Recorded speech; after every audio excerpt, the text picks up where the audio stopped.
right, it was you and me. Hello everyone, my name is Nayeema and welcome back to my channel, or two if you are new, and today we are doing another recommendation video. Today we are talking about standalone romance recs. I love standalones. Recently I've been just trying to read standalones only, but then I kind of got out of that and I was like, you know what, if I'm enjoying a series, why not binge that series? So I love that series binge that I have going on right now, but I have some really good standalone romances that I've read in my time and that I'm continuing to read, so I thought I'd sit down and film a little recommendation for you guys for Recommendation Friday. And without further ado, let's get right into standalone romance recommendations. And by the way, these don't have any correlation besides the fact that they're all standalones. They're all different tropes and all different, you know, worlds, so the only thing that they have in common is that they are standalones. So the very first book that I'm going to recommend is Run Posey Run. I just read this book and I kind of became obsessed. It deals with so many of my favorite things. Number one, a stalker hero, a sociopath hero, mafia. Those are like the three things that really stick out to me. So this book starts off, we have a mafia, like somebody who's high up in his mafia, but not the boss exactly. I think he deals with all the money, and basically he has everyone in the palm of his hand, because with a few buttons, or with the click of a button, he can make all the money go away and he can make millions at seconds of time. So basically he's not like the boss, but he does have like a vital role in his family's mafia. So this book, it starts off with the heroine. She gets called into the hero's office, and at this point they're kind of dating. It starts off right in the beginning, they're dating, they're already in a relationship. And so the hero calls her into his office and he has her come and sit down on his lap, and he starts asking her questions like, so you'd never cheat on me, right? You never hurt me, you love me? And she's like, yes of course, yes of course. And then all of a sudden he turns on his computer and there's a video of her having relations with somebody else, and she has tears streaming down her face. She can't believe it. She tries to tell him that this is an old video of her with an old boyfriend of hers, and he is not here for it. He's not believing it. He's like, get out of my house, leave the car I got you, leave the phone I got you, just get out of my house. My driver is going to drop you off somewhere. I don't ever want to see you again. Next time I see you, you won't make it out alive. Like, get out of my face. And so the driver goes and drops her off at wherever, and she decides to run as far as possible because there are other people out to get her as well. Before, she had the protection of like her boyfriend, but now that they've broken up, there's other people trying to get her. So she decides to run off to like bum F nowhere, and basically the hero starts to realize that she was telling the truth and that that video was like a setup, and so he's trying really hard to get her back, and she decides to like not give it to him like easily. She decides to like leave some clues and hints and just play like cat and mouse. And so it's super fun. And then once they get kind of back together, the heroine's realizing, kind of thinking to herself like, wait, why did I love him? Like, why he did this and this. It doesn't seem like he was ever really interested in me. And so they're also kind of like working on the relationship once he gets her back and stuff like that. So it was really good. It wasn't just a simple like, fine, I'll go back to you after you did all this and this. It was just a lot of fun, and I just love a good sociopathic hero, and he is one of my favorites now. So you guys need to read Run Posey Run if you haven't. The next book that I'm going to recommend is Rush by Brianna Hale. My good friend Tamika has been talking about this book for the longest time, and I decided finally to just pick it up. This is a like daddy kink romance, which I never read. This was actually, I believe, like the very first, oh wait, Birthday Girl. No, I've definitely read them before, but I feel like a big plot of like the story was never like daddy kink, you know. So this was my first time and I really enjoyed it. So basically this book is a like rock star romance, daddy kink romance, and it was amazing. So we have our heroine and she is a dancer, she's a choreographer, and she's kind of like breaking out into that industry in London, I believe. And so she's very young, like early 20s, 20, 21, 22, somewhere around there. And she has had her first like dose of working with a record label and choreographing music videos, and that ended very badly for her. Basically, like the owner of that label and that band treated her very poorly and then ruined her reputation, and after that the heroine does not want to work in the industry ever again. And so one day she makes like an exception for a friend of hers, and that music video completely blows up. And then we have Rush is looking at this music video and he's like, I need whoever choreographed this music video to do my music video and my band's music video. So he kind of goes on a hunt to find her.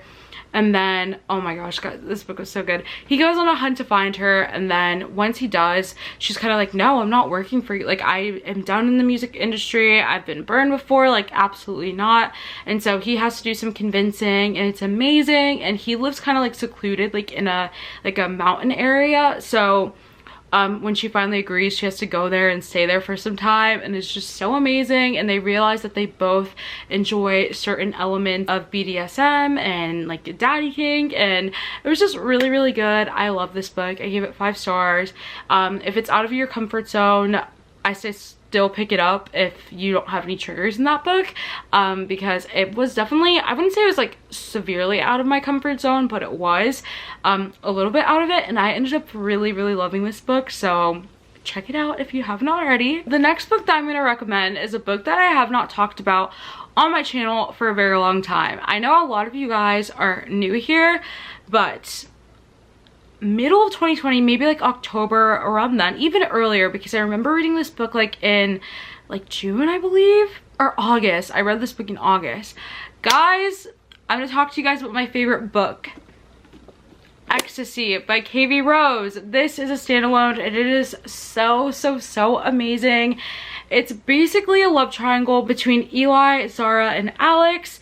So we have Zara and Alex, and they were in a relationship for a few months. They've been on and off. They are incredibly toxic, like so toxic. So finally they reach a point in the relationship in the very beginning where they realize that they don't really want to be with each other anymore. They kind of like need each other in a way. Zara is like a drug addict and has substance abuse problems, and Alex is just kind of like a douchey guy. And so I don't know, they just kind of like balance each other out. They've had this toxic relationship. We don't really see like the back and forth a lot, but we just get the sense of that because right in the beginning, Zara was like, we're on again, off again all the time, and this and this. And so basically something happens one night where they kind of realize that they don't really want to be in a relationship, and the whole time it's kind of like a weird state where they're like not together, but they aren't. I'm not selling this book very well, but just it's so difficult to explain. But basically we have Eli, and Eli is Alex's roommate. And so basically Eli, after that one night where something happens between like Zara and Alex, Eli's kind of like, I'm gonna shoot my shot. Like, I've liked Zara this whole entire time, I'm gonna go for her. And guys, I'm just gonna rave to you about this book for a second. This book, yes, it's a love triangle. I know a lot of people don't like love triangles, but this is like the most different love triangle that ever. This is not a typical love triangle, like, at all. There's lots of plot twists in here. It isn't like a super crazy, my dog is snoring. This isn't like a super crazy dark romance. It kind of is though in the beginning. I will tell you, the first chapter is very intense. I almost put it down, but then I kept going and I read it all in one night. I have a vlog for it. It's like one of my very first vlogs. It's just so amazing, guys. This is not traditional. It's amazing. Oh, this is literally Euphoria. If you like the show Euphoria, this is you. The main character, Zara, she is basically a mix of Rue and Maddie. She's them put together. And then Alex is Nate, obviously, and Eli, I never like fan casted him yet, but like this book is just really similar to Euphoria. I feel like KB Rose took inspiration. So if you like Euphoria, I think you would love this book. It's so different. It is amazing, and it was my favorite book for the longest time. I think I want to do a reread soon. So yeah, that's my next recommendation for you. If that didn't make sense, I'm so sorry. I just get so excited because I love this book and I haven't talked about it in so long, and I've convinced so many people to read it, and most of them have really loved it, and then the other ones are like kind of like, this is kind of a lot for me. So if you like dark and twisted stuff, then I think you would really enjoy Ecstasy by KB Rose. One of my favorite books ever. Love it. The next book that I'm going to recommend is another one of my favorites from last year, and that is You Deserve Each Other by Sarah Hoggle. This is a traditionally published romance, so I don't recommend too many of these, but I thought I would mention this one because I love it so much. Number one, I will say, if you do not like the miscommunication trope, then you would not like this book. This book is solely based on miscommunication and solely based on assumptions and hiccups, and it's just really amazing. This book follows Naomi and Nicholas, and Naomi and Nicholas have been dating for a little bit of time, and they are actually engaged now. And so they've been sitting in this like engagement for a little bit now, I'm pretty sure like a few months, and their relationship is not panning out the way one was to expect. Naomi is starting to find Nicholas incredibly boring, and Nicholas, we can't see his perspective really, but the way that she describes him, we just think that he's like an awful person and that she made a bad decision in deciding and marrying him. And so basically Naomi reaches this point where she realizes that she thinks that Nicholas is trying to make Naomi break up with Nicholas. Like, she realizes that she thinks that her fiance is pushing her away so that she can call it off. And so her whole grand idea is that she is going to try to do the opposite and make him break up with her so she doesn't have to pay back like the wedding stuff, because Nicholas's family is very rich and his mom has been paying for things and Naomi isn't as wealthy. So she feels like if she calls off the wedding, his family is going to make her pay for everything that she's that's already been paid for. So they basically go on like this adventure trying to make each other call off the wedding, or at least Naomi is. We really don't know. This is why I love this book so much, because we never knew what was going on inside Nicholas's head. So it was just so amazing. This basically is like the fixing relationship, fixing marriage trope that you guys know I love so deeply. So I love this book. I know a lot of people don't like it because of miscommunication, but if you don't mind that, I think you would really enjoy You Deserve Each Other. It's a little bit of a toxic relationship, and it was just so much fun. I loved it. And the last book that I'm going to recommend today is Atheists Who Kneel and Pray by Tarryn Fisher. I read this book back in November, I think. Yes, November. And I love this book. This book was recommended to me by Reagan for Enneagram 4s. And if you are an Enneagram type 4, then you need to read Atheists Who Kneel and Pray.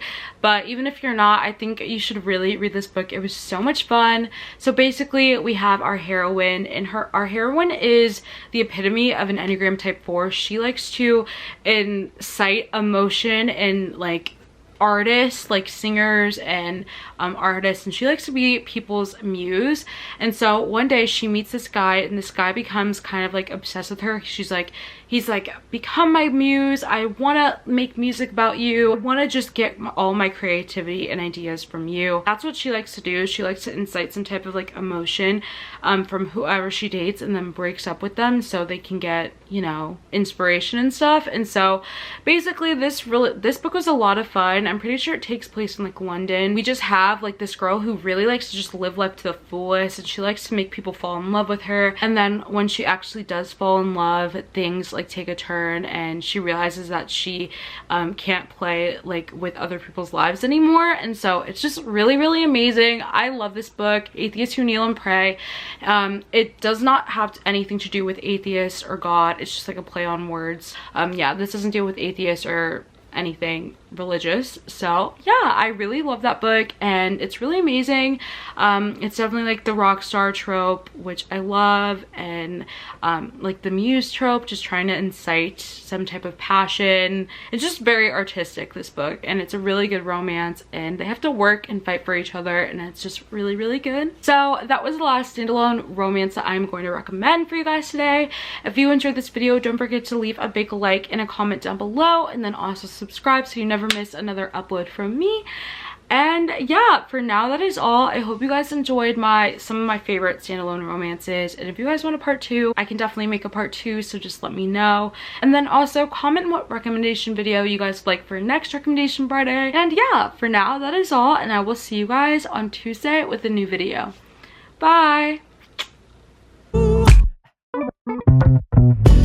If I got one thing right, it was you.